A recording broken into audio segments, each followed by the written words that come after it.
महिने पावसाळा निघून गेला नंतरच पाऊस आला आहे हा, त्याच्यामुळे आम्हाला फार तकलीफ होऊ राहिली। बैलांना गुरांना चारा नाही, काही नाही। स्थानिक लोकप्रतिनिधी, राजकारणी, प्रशासनातील व्यक्ती यांनी इथे तुम्हाला भेट दिली का? त्यांनी तुमची समस्या जाणून घेतल्या का? ते आलेच नाही तर कसं काय मांडव साहेब, ते आले नाही इथं आमच्याजवळ की आता तुम्ही आले हो तर आम्ही तुम्हाला सांगू राहिलो दोन शब्द येडेवाकडे सांगायचं ना। शेतीवर आमचं जीवन अवलंबून असतं, त्याने आमच्याकडे लक्ष द्यायला पाहिजे, तरच आम्ही मतदानामध्ये भाग वगैरे घेऊन आहे। तर मग आम्ही आमच्या याच्यावर बहिष्कार टाकू बुवा।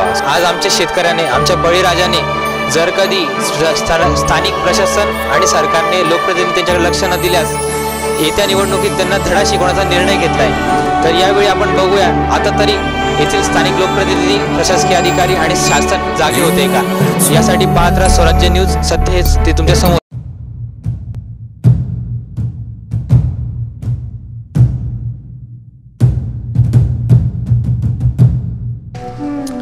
मी जयकुमार जितेंद्र सिंग रावल, मी टोंडाईचाच आहे।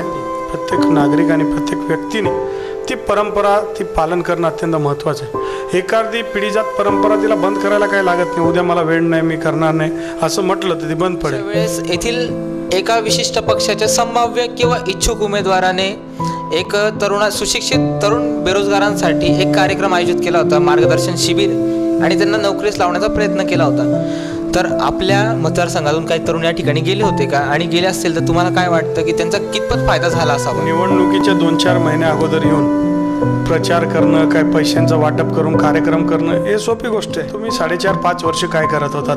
नंबर 1। नंबर 2 की उद्या निवडणूक झाल्यानंतर तुम्ही कुठं असाल? आणि नंबर 3 तुमचा निवडणूक लढण्याचा हेतू काय?